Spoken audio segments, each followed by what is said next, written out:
Queridos, eu quero conversar com vocês nesta noite sobre o tema mundo injusto. Mundo injusto.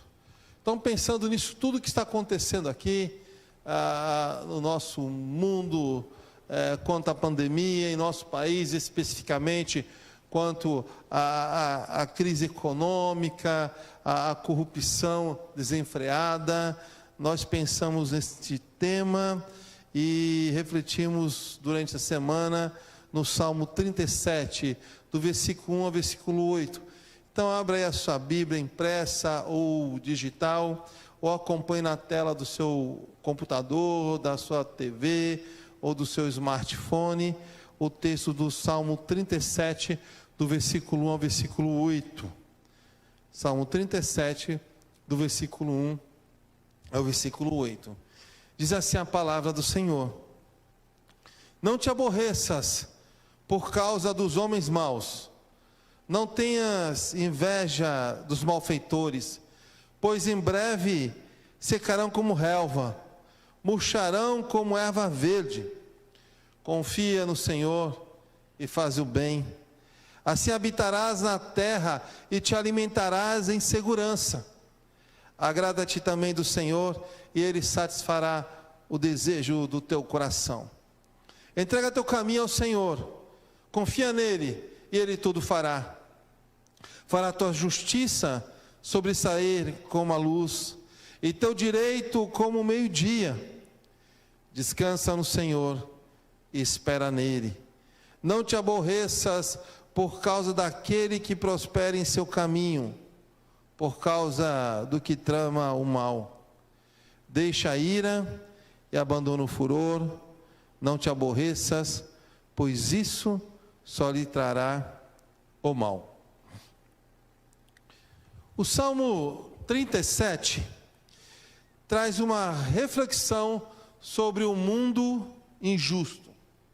E este salmo ele pontua como temporária a felicidade dos perversos, e revela também a alegria eterna dos justos.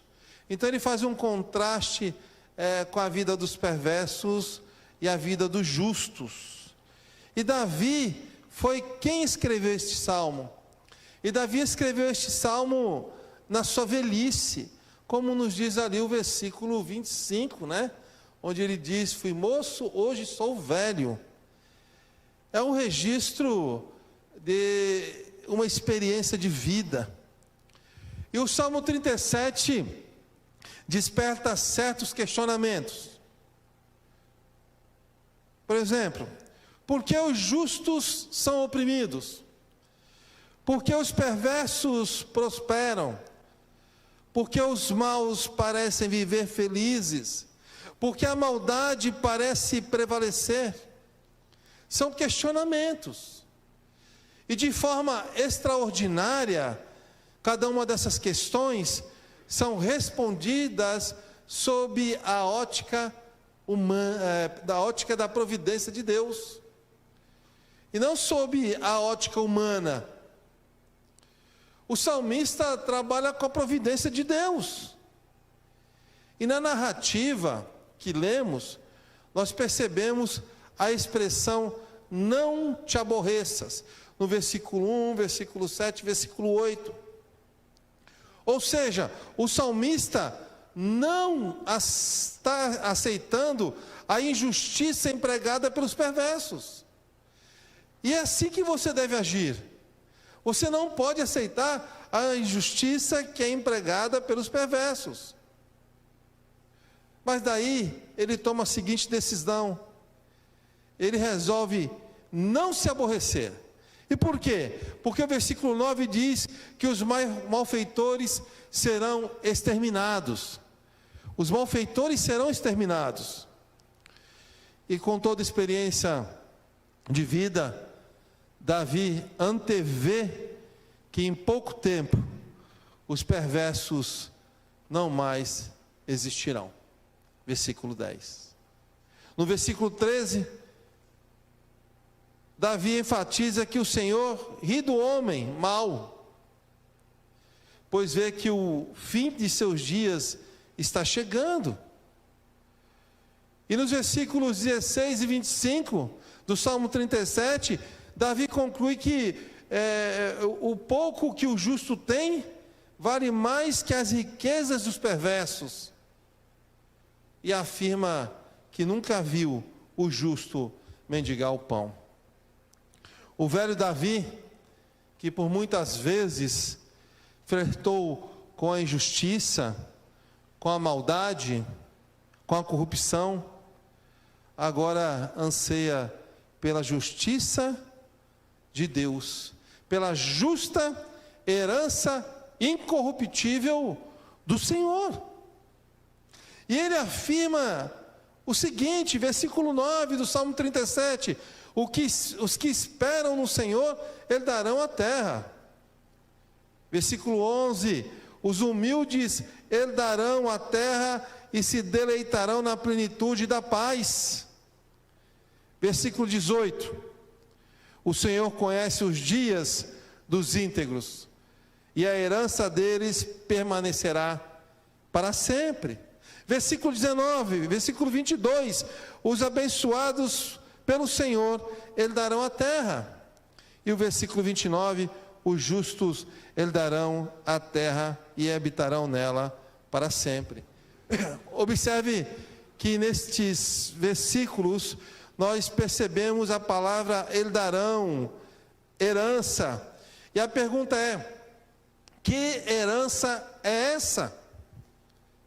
E nós podemos identificar esta herança, aquilo que todos nós iremos herdar, em alguns textos bíblicos. Em 2 Timóteo, no capítulo 4, versículo 7 ao versículo 8, onde Paulo diz: combati o bom combate, terminei a carreira, guardei a fé, a coroa da justiça me está reservada, a qual o Senhor, justo juiz, me dará naquele dia.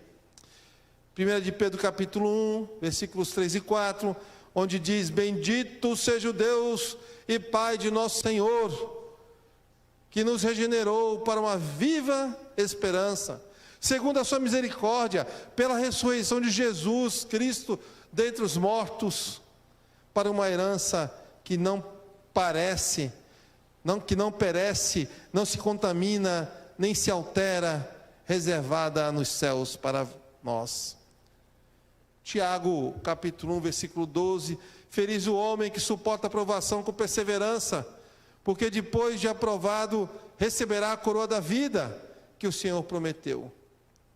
Tito, capítulo 3, versículo 7, fomos feitos herdeiros segundo a esperança da vida eterna. E Apocalipse, capítulo 2, versículo 20, ser fiel até a morte, eu te darei a coroa da vida. Mas, enquanto você não herda o novo céu e a nova terra, que está descrito ali em Apocalipse capítulo 21, o que fazer neste mundo injusto? O mundo é injusto, então o que você deve fazer? Esta é a pergunta. Sabemos que temos uma herança incorruptível, a vida eterna. Iremos viver debaixo de um novo céu, sobre uma nova terra. Mas o que fazer enquanto este dia não chega? A resposta está no versículo 3 do Salmo 37. Confia no Senhor e faz o bem, assim habitarás na terra e te alimentarás em segurança. Enquanto este grande dia do Senhor não chega, enquanto você, eu, enquanto a igreja não herda esta herança, que é a vida eterna, devemos seguir aqui confiando no Senhor. E mais, fazendo o bem. Fazendo o bem. O mundo é injusto? Sim. Mas você não pode pagar o mal com o mal. Você tem que fazer o bem. Seguindo em confiança e fazendo o bem. E você estará aqui em segurança, é uma promessa, é Deus quem está prometendo. Mas tem uma outra pergunta, um outro questionamento: como confiar no Senhor? Então o Salmo nos dá a resposta, diz que devemos confiar no Senhor, e ele também diz como devemos proceder quanto a esta confiança. Versículo 4, primeira lição: confie no Senhor, agradando-se incondicionalmente de Jesus. Agrada-te também do Senhor, e Ele satisfará o desejo do teu coração. O que seria agradar-se do Senhor? O que seria Deus satisfazendo os desejos do seu coração? O versículo 4 é uma promessa que Deus faz baseada na lógica, dizendo a mesma coisa de formas diferentes. Quando o texto diz, agrada-te também do Senhor, ele está tratando de como você deve aprender a ter prazer e satisfação em Deus, desejando ardentemente por sua presença. E a lógica é simples, é muito simples. Se o seu coração deseja a presença de Deus, Deus irá satisfazer o desejo do seu coração. E por quê? Porque você deseja o próprio Deus. Deus promete satisfazer o desejo daquele que deseja Ele, o próprio Senhor. O texto não é uma promessa de que Deus satisfará o desejo de um carro, de uma moto, de um casamento ou de qualquer outra coisa. Aliás, existem outros textos bíblicos que registram tais promessas. Aqui, especificamente, o texto sagrado está dizendo que Deus promete a si mesmo, a todo aquele que o buscar de todo o coração. Ele promete a presença dele em sua vida. Aquele que busca o Senhor de todo o seu coração, existe uma promessa que a presença de Deus fará parte da sua caminhada. É isto que o texto está dizendo. E você tem que se agradar do Senhor incondicionalmente. Não importa se Deus está abençoando você ou não. Eu tenho que sentir satisfação em Deus, satisfação em Jesus.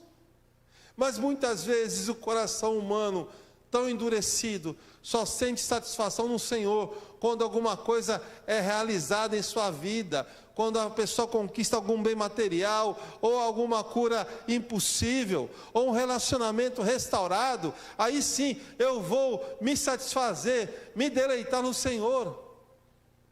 Mas o texto não está dizendo isto. O texto está dizendo que incondicionalmente você tem que se satisfazer de Deus. Deus é suficiente para você. Foi o que o apóstolo Paulo disse: Senhor Jesus, a tua graça me basta. A presença de Deus, de Jesus, do Espírito Santo, basta para a sua vida. Você não precisa de mais nada, porque você tem a presença de Deus em sua história, na sua caminhada. Você pode dobrar os seus joelhos e buscar o Senhor, e clamar ao Senhor, por meio de Jesus. Eu fico imaginando o desespero de Adão, depois do pecado. Adão estava acostumado a todos os dias se encontrar com Deus e conversar com o Senhor, um relacionamento pleno com Deus. De repente ele peca, e ele não sente mais a presença do Senhor em sua vida. Fica imaginando o seu desespero,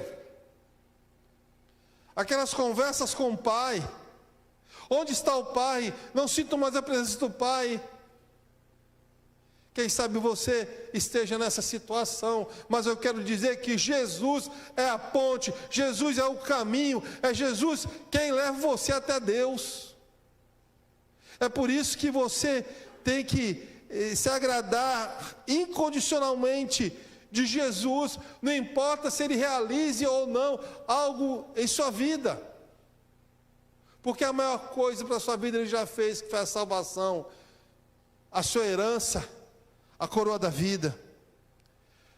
A segunda lição que aprendemos nesse texto: confie no Senhor, entregando-se totalmente a Jesus. Versículo 5, entrega teu caminho ao Senhor, confia nele e Ele tudo fará. Versículo 6 diz: fará tua justiça sobressair como a luz, e teu direito como o meio-dia. Esses versículos, os 5 e 6, especificamente o 5, tem uma interpretação semelhante ao versículo 4 anterior, mas vai além. Davi propõe uma entrega total ao Senhor,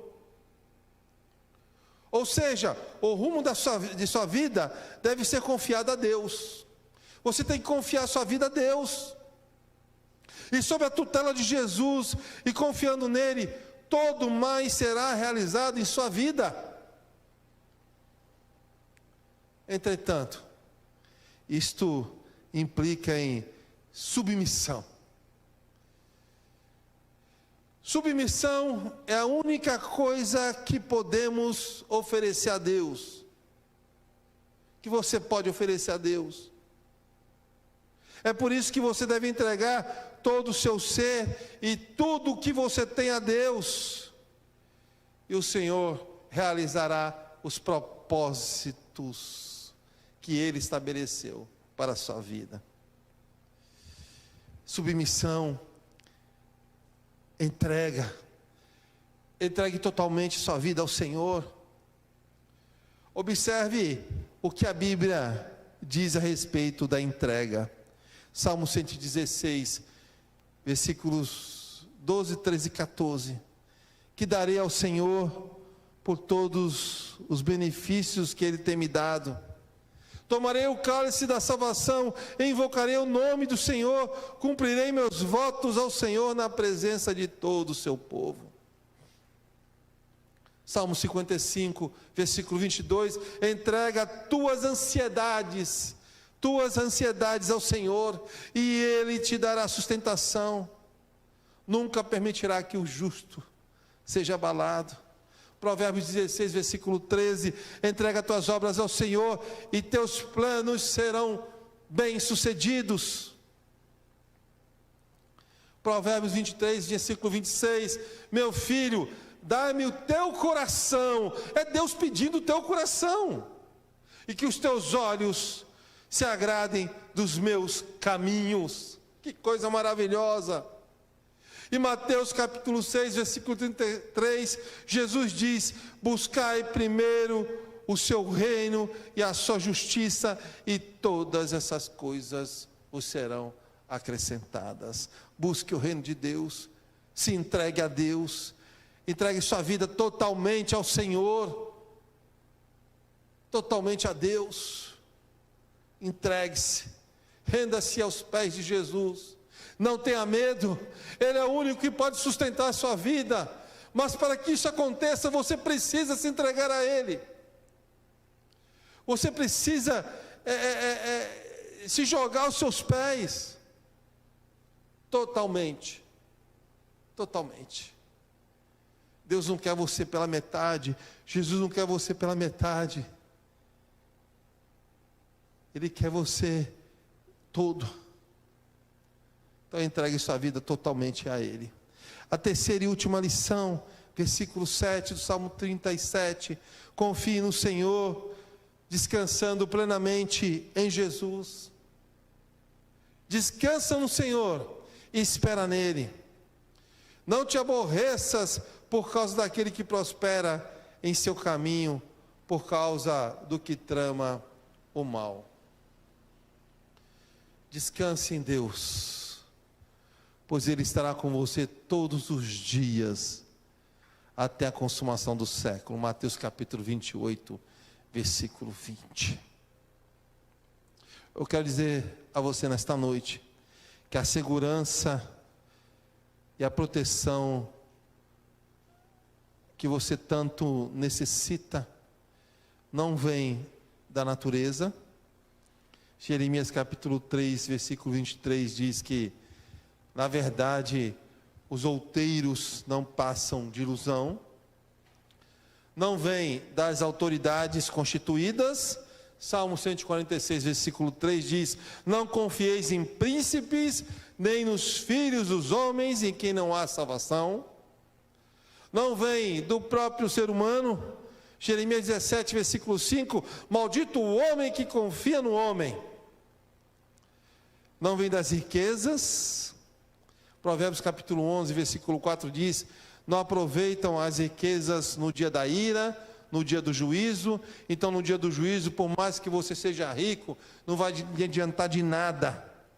Você não pode comprar sua salvação, a vida eterna.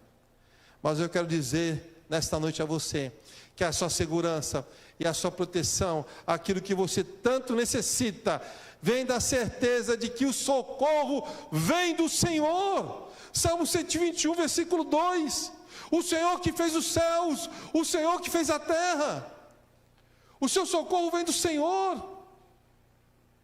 E por que você está temendo? Por que você está com medo das circunstâncias da vida?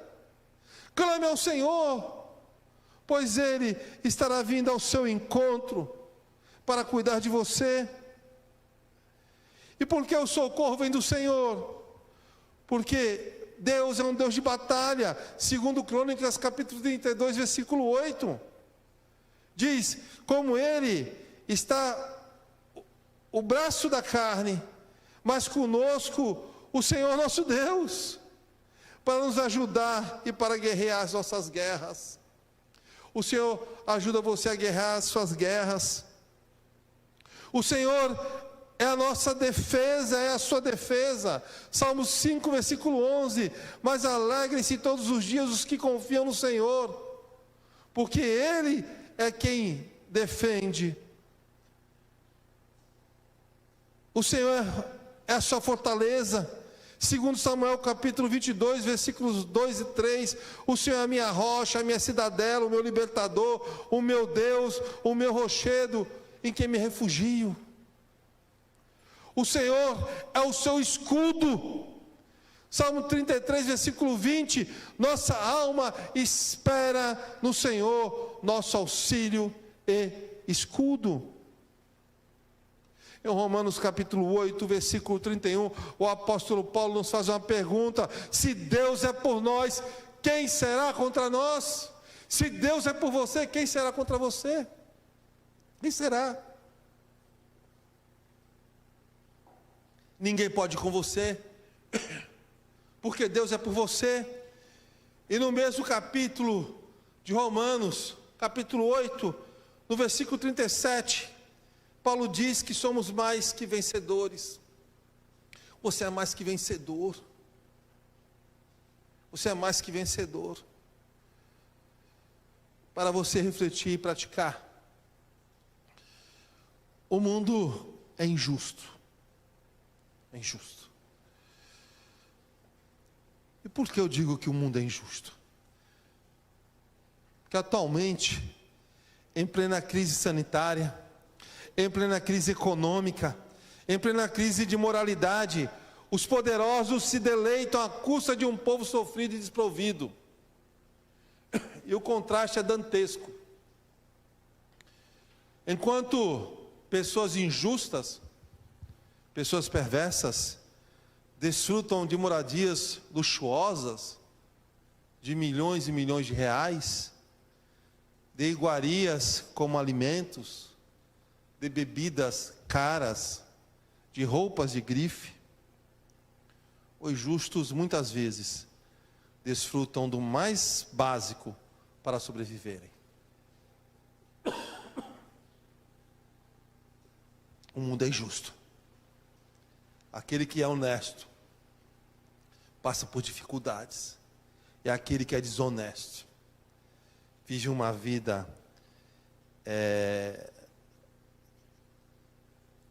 prazerosa, mas o próprio Salmo diz que este prazer é temporário. Mas o Salmo 37, além de trazer esse contraste, além de pontuar este mundo injusto, ele revela algo interessante. Ele revela que Deus está no controle da história. Ele revela que Deus está vendo tudo o que os homens fazem nesta vida. Ele revela que Deus pedirá conta de tudo o que se fizer nesta vida. Ele revela que o justo jamais permanecerá injustiçado. E ele revela que o justo é herdeiro das bênçãos eternas. Vale a pena ser justo em um mundo injusto. Não importa o que esse mundo esteja pregando. Não importa o quanto este mundo é injusto. Os corruptos, os perversos, os maus, os injustos terão o seu fim. Mas os justos, eles darão a vida eterna. Então, siga o conselho do Salmo 37. Siga a sua jornada confiando no Senhor. Primeiro, agradando-se incondicionalmente de Jesus. Segundo, entregando-se totalmente a Jesus. Em terceiro e último lugar, descansando plenamente em Jesus.